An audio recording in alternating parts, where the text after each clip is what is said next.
August 2, 2006. The late afternoon sun beat down on the parking lot of Lakeside Mall in Sterling Heights, Michigan, where teenagers congregated near the food court entrance, their laughter echoing off the concrete as they made plans for the evening ahead. 17-year-old Stacy Jackson waved goodbye to her co-workers at the Gap, adjusting her purse strap over her shoulder as she headed toward her silver Honda Civic parked in the employee lot. The drive home to her family's house in Clinton Township should have taken 15 minutes. Stacy had made the journey countless times, a simple route down 15-mile road that her father Ron could navigate with his eyes closed. But on this ordinary Wednesday evening, as temperatures hovered near 85 degrees and families prepared dinner, something went terribly wrong. By 9:30 that night, when Stacy hadn't arrived home or answered her cell phone, Ron Jackson's concern turned to panic. By 10:45, Sterling Heights police had initiated a missing person investigation. By midnight, over 100 volunteers were searching the mall parking lot and surrounding areas.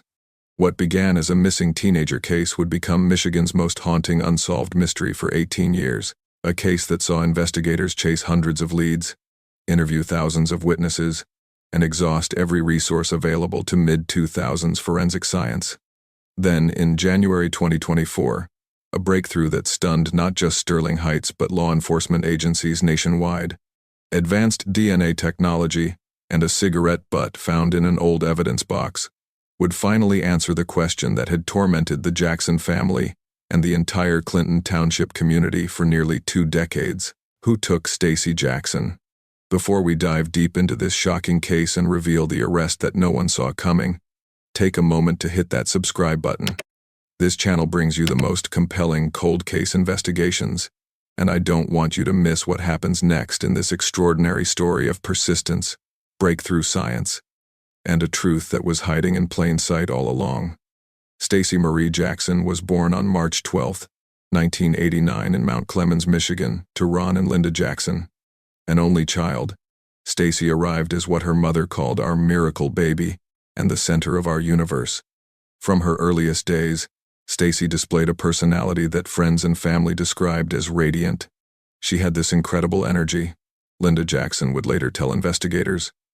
She could walk into a room and instantly make it brighter. Teachers adored her because she genuinely cared about learning. Other kids were drawn to her because she was authentic. She never pretended to be someone she wasn't. Growing up in a comfortable ranch home on Brookfield Drive in Clinton Township, Stacy attended Clintondale High School where she was entering her senior year in August 2006. Her English teacher, Margaret Sullivan, remembered her as exceptionally talented with writing.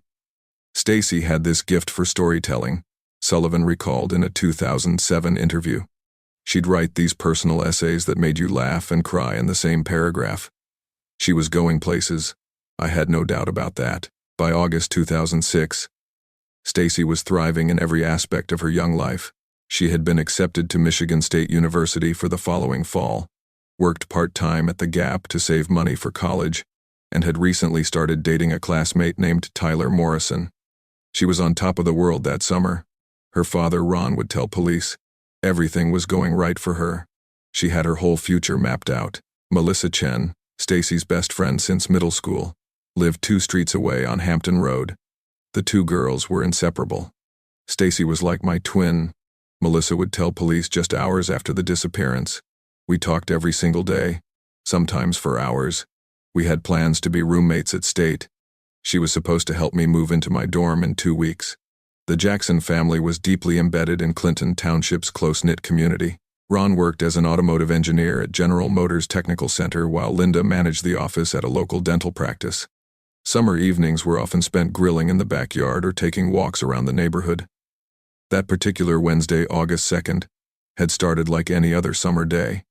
Stacy woke up around 9, had breakfast with her mother, then spent the morning texting friends and watching television. At 1:30 in the afternoon, she left for her shift at Lakeside Mall. Ron Jackson's account of that afternoon, given to police within hours of Stacy's disappearance and repeated countless times over the years, never wavered in its details. Stacy left our house at exactly 1:30. I was working from home that day and I saw her off. She was wearing her work uniform, black pants and that purple Gap polo shirt. She had her purse, her cell phone, and she was in a good mood. She said she'd be home around 8 because her shift ended at 7:30. According to her manager at the Gap, Jennifer Brooks, and several co-workers, Stacy worked her shift without incident. She was her usual cheerful self, Brooks would testify. We weren't particularly busy that Wednesday, so the girls had time to chat between customers. Stacy talked about her upcoming college plans, about how excited she was to leave for state. There was nothing unusual about her behavior or mood. At exactly 7:28, according to mall security timestamps, Stacy clocked out of her shift. Surveillance footage from the Gap's back room showed her gathering her belongings, saying goodbye to coworkers, and exiting through the employee entrance at 7:32. She appeared relaxed, unhurried, completely normal.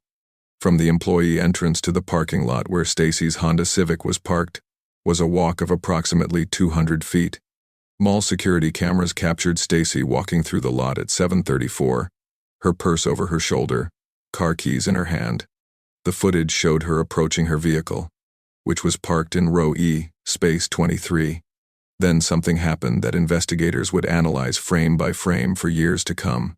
At 7:35, the surveillance footage showed a white sedan, later identified as a 2003 Chevrolet Malibu, pulling up alongside Stacy's vehicle.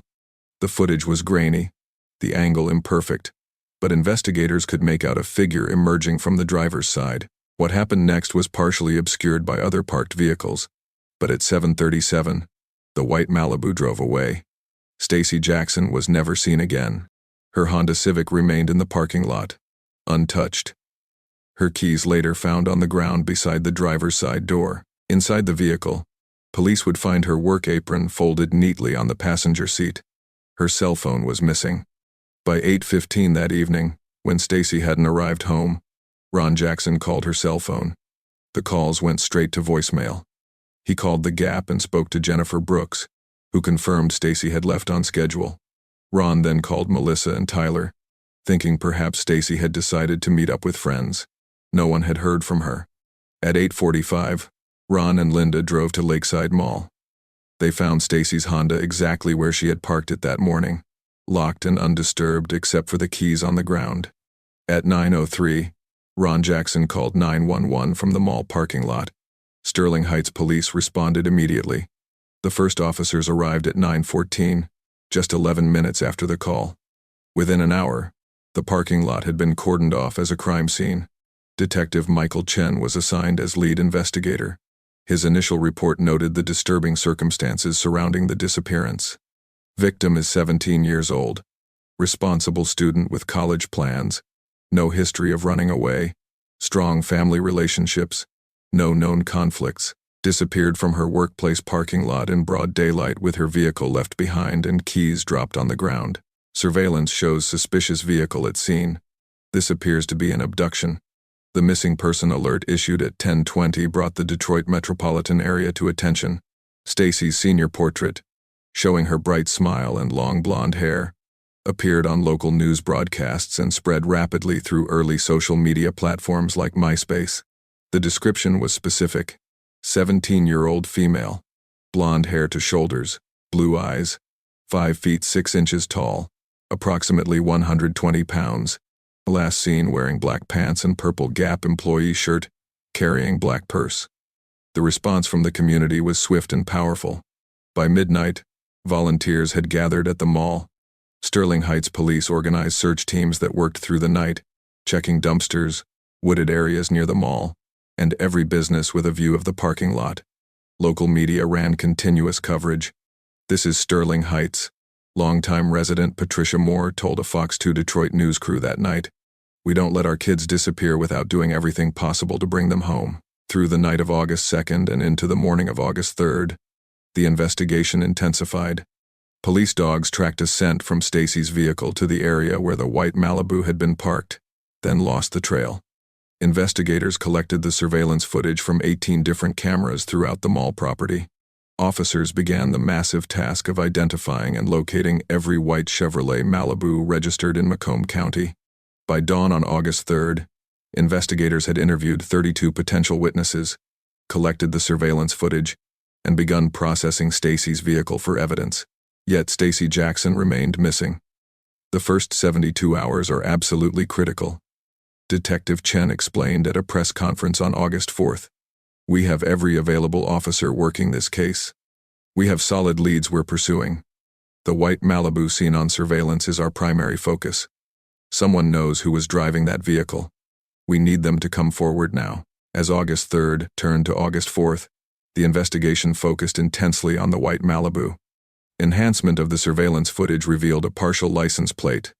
The first three characters, Delta Bravo 7, Michigan vehicle registration databases, showed 143 white Chevrolet Malibus in the Tri-County area, with plates beginning with those characters. Each vehicle owner was located and interviewed. One individual, a 34-year-old man named David Kowalski who worked in maintenance at a nearby shopping center, could not initially account for his whereabouts on August 2nd between 7 and 8 in the evening. He became a person of interest for 5 agonizing days. His white Malibu was impounded and processed. DNA samples were collected from the interior. Then security footage from a gas station on Van Dyke Avenue showed Kowalski fueling his vehicle at 7:42 on August 2nd, with clear timestamps proving he could not have been at Lakeside Mall. He was eliminated as a suspect. Family members were thoroughly investigated and quickly cleared. Ron Jackson had been working from home with multiple time-stamped emails and conference calls, proving his whereabouts. Linda Jackson had been at the dental office until 6, then home, confirmed by neighbors who saw her arrive. Tyler Morrison, the boyfriend, had been at football practice with 40 witnesses until 8 that evening. All cooperated fully with investigators and passed polygraph examinations.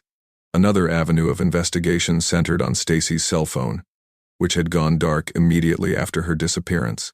Cell tower data showed her phone last pinged a tower near the mall at 7:36, then went offline. Investigators theorized it had been destroyed or the battery removed. Attempts to track it proved futile. By the end of August 2006, investigators had conducted over 400 interviews, executed 23 search warrants, and collected DNA samples from 40 individuals. Stacy's face appeared on billboards throughout Michigan, on the news nightly, and in a nationally broadcast America's Most Wanted episode. The Jackson family made tearless plea after tearless plea, though their anguish was visible. "Please, if you have our daughter, let her go," Linda Jackson said on Detroit's Channel 7, her voice breaking. "Stacy, if you can hear this, we love you. Your dad and I will never stop looking for you. We will bring you home." Despite this massive effort, no substantive breakthrough came. No ransom demand was received. No credible sightings were reported. Stacy's purse and cell phone were never recovered. The white Malibu, despite extensive investigation, could not be definitively connected to the crime. It was as if Stacy had vanished into thin air in a busy mall parking lot in full view of security cameras. As summer turned to fall, the daily search operations scaled back. The command center at Sterling Heights Police Department was gradually dismantled. Media coverage became less frequent. Michigan State University started its fall semester without Stacy Jackson in the freshman class. Life in Clinton Township slowly returned to a new, painful normal, though yellow ribbons tied to trees throughout the neighborhood remained, weathering through seasons, silent reminders of a girl who never came home. As the first anniversary of Stacy's disappearance approached in August 2007, Sterling Heights Police held a press conference to announce the case was being assigned to the Cold Case Unit. "We have not given up," Detective Chen emphasized. "We've pursued every immediate lead with the resources and technology available to us. But this case requires fresh eyes and new approaches. Stacy Jackson will get justice. We don't stop until we solve this." For the Jackson family, this transition felt like defeat wrapped in official language. They had spent a year in agony, unable to properly grieve because there was no body, no closure, no answer to what had happened to their only child. Linda Jackson took a leave of absence from her job that became permanent. Ron threw himself into work, but colleagues noticed the change, the absent stare, the weight loss, the isolation. The Jacksons, once active in their church and neighborhood, retreated inward. "We stopped being Ron and Linda," Ron would later recall in a 2012 interview. "We became Stacy's parents, the couple whose daughter vanished. That became our entire identity. Every conversation, every interaction, it all came back to that." Through the late 2000s and into the 2010s, The Jackson family kept Stacy's case visible through relentless effort. They established the Stacy Jackson Memorial Scholarship at Clintondale High School. Every August 2nd, they organized a vigil at Lakeside Mall that drew hundreds of attendees, keeping Stacy's memory alive and her case in public awareness. Linda Jackson became an advocate, working with the National Center for Missing and Exploited Children and lobbying for improved surveillance requirements at shopping centers. "I couldn't protect my daughter," she told the Detroit Free Press in 2009. "But maybe I can help protect someone else's child from the same fate." Meanwhile, investigators never completely abandoned the case. Every few months, a tip would come in, often triggered by anniversary coverage or age progression photos showing what Stacy might look like as she aged. In 2009, a promising lead emerged when a woman in Grand Rapids claimed to have seen a young woman matching Stacy's age-progressed photo working at a restaurant. Michigan State Police sent investigators 2 hours west, only to discover the woman was a Grand Rapids native with complete documentation. In 2011, an inmate at the Macomb Correctional Facility claimed his former cellmate had confessed to involvement in Stacy's abduction. The claim was investigated exhaustively but proved to be fabricated, the inmate seeking favorable treatment. These false leads devastated the Jackson family repeatedly. "It's torture," Linda told a victim advocate. "Every time the phone rings and it's the police, your heart stops. You think this is it? This is when we finally learn what happened. And then it's nothing. It's like losing her over and over again." As forensic science evolved through the 2010s, investigators repeatedly re-examined physical evidence collected in August 2006. Touch DNA technology improved dramatically. The ability to extract genetic profiles from smaller and smaller samples offered new possibilities. Digital forensics advanced as well. The mall surveillance footage was enhanced multiple times using increasingly sophisticated software. By 2016, analysts could make out details invisible in 2006, including a clearer view of the white Malibu's driver, though still not clear enough for identification. By 2018, 12 years after Stacy's disappearance, the case had settled into a heartbreaking routine. The Jackson family held their annual vigil. Police issued their annual appeal for information. Local media ran their remembrance stories. Melissa Chen, Stacy's best friend, attended every vigil, now with her own young daughter. But meaningful progress remained elusive.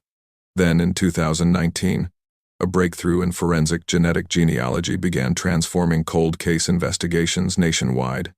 The technique, which constructs family trees from DNA to identify suspects through their relatives, had solved multiple high-profile cases, most famously, the Golden State Killer. Sterling Heights Cold Case Unit began evaluating which investigations might benefit from this revolutionary approach. Stacy's case was an immediate candidate. The challenge was obtaining usable DNA evidence linked to her abduction. Original evidence collection in 2006 had been thorough, but much of it was environmental DNA from the parking lot, impossible to definitively connect to the crime. What investigators needed was a new lead, a fresh piece of evidence, something that could provide that crucial genetic link. That breakthrough came in January 2024, 17 years and 5 months after Stacy Jackson disappeared, in a way no one anticipated. Detective Sarah Martinez had joined Sterling Heights Police in 2015, 9 years after Stacy vanished. By 2024, she was a veteran investigator in the cold case unit, and Stacy's case had become her focus. "Every detective carries one case that stays with them," Martinez would later explain. "For me, it was Stacy. Maybe because she was just 17, her whole life ahead of her. Maybe because the case had so many leads that went nowhere. I felt like we owed her and her family answers." In late 2023, Martinez decided to take an unconventional approach. Rather than re-examining the known evidence again, she began investigating something largely overlooked: employees and frequent visitors to Lakeside Mall in August 2006, who might have had access to the employee parking area. Martinez spent months reviewing old security badge records, employee lists from mall businesses, and maintenance contractor logs. She cross-referenced these names with individuals who had been interviewed in 2006, looking for gaps or inconsistencies. On January 9, 2024, Martinez discovered something unusual in the maintenance contractor records. A company called Superior Property Services had a contract for parking lot maintenance at Lakeside Mall in 2006. One employee, listed simply as M. Richardson on crew schedules, had worked at the mall on August 2, 2006. Martinez checked the original investigation files. No one named Richardson had ever been interviewed. She pulled Michigan driver's license records for anyone named Richardson, with a middle or first initial M, who would have been working age in 2006. One name appeared, Marcus Andrew Richardson, who in 2006 had been 32 years old. Living in Warren, Michigan, Martinez attempted to locate Richardson. He had moved multiple times over the years but was currently living in Roseville, just 15 minutes from Sterling Heights. He had no criminal record. He had never appeared on investigative radar. But when Martinez pulled his vehicle registration history, something made her pulse quicken. In August 2006, Marcus Richardson had owned a 2003 white Chevrolet Malibu. The vehicle had been registered to him from 2004 until 2008, when he sold it. Martinez immediately obtained Richardson's current license plate number and ran it for the partial plate captured on surveillance. The first three characters matched, Delta Bravo 7. After 17 years, investigators finally had a viable suspect. But Martinez needed more than circumstantial evidence. She needed to place Richardson definitively at the scene and connect him to Stacy's disappearance. She returned to the original evidence, this time with a specific focus. Among items collected from the parking lot near where Stacy's keys were found, evidence techs had bagged a cigarette butt found approximately 10 feet from her vehicle. In 2006, DNA testing had been conducted, revealing male DNA that didn't match anyone in databases. The sample had been preserved, but led nowhere at the time. Martinez had that cigarette butt retested using current extraction methods. The DNA profile was clean and complete. With this profile in hand, investigators turned to forensic genetic genealogy. The profile was uploaded to GEDmatch in late January 2024. Within 3 weeks, genetic genealogists identified several distant cousins. They built comprehensive family trees, working backward through generations to identify common ancestors. The work was painstaking, but by late February 2024, all genetic paths led to one individual, Marcus Andrew Richardson, now 50 years old, still living in Roseville, still working in property maintenance. To confirm the genealogical findings, investigators needed a direct DNA sample from Richardson. Detective Martinez obtained authorization for covert collection. On March 5, 2024, surveillance teams followed Richardson to a McDonald's on Gratiot Avenue. After Richardson left, officers retrieved his discarded coffee cup and food wrapper from the trash. The DNA was extracted and compared to the DNA from the cigarette butt found at the crime scene in 2006. The results came back on March 11, 2024, a match with a probability exceeding 99.99%. After 17 years and 7 months, Sterling Heights police finally had their man. The arrest was executed with precision. On the morning of March 20, 2024, as Richardson arrived at a property maintenance job site in Clinton Township, ironically just blocks from where Stacy had lived, a tactical team moved in. Marcus Richardson, you're under arrest for the kidnapping and murder of Stacy Jackson, Detective Martinez stated as officers placed Richardson in handcuffs. Richardson's reaction, witnessed by multiple officers and captured on body camera footage, was what prosecutors would later describe as telling. He didn't ask why, didn't protest innocence, didn't demand explanation. He simply closed his eyes and exhaled slowly, as if he'd been waiting 17 years for this moment. Within hours, the news spread across Michigan. For the Jackson family, the phone call from Detective Martinez came at 10:15 that morning. "We've made an arrest," Martinez said. "After all these years, we have the person responsible for taking Stacy." Linda Jackson, now 62 years old, collapsed onto her kitchen floor, sobbing. Ron, 65, stood frozen, unable to process the words he'd waited nearly 18 years to hear. It wasn't relief, it wasn't joy, it wasn't closure. It was something far more complicated. Vindication mixed with renewed grief, anger mixed with exhaustion. The investigation following Richardson's arrest revealed a chilling portrait of a predator who had continued working, living, existing in the same community where he had committed murder. Searches of Richardson's residence uncovered a box hidden in his basement containing newspaper clippings about Stacy's case, collected over 17 years. He had driven past Lakeside Mall regularly for work. He had lived his life as if nothing had happened. The calculation is staggering, Macomb County Prosecutor Stephen Fox stated at a press conference. Marcus Richardson took a 17-year-old girl's life, then went to work the next day like it was nothing.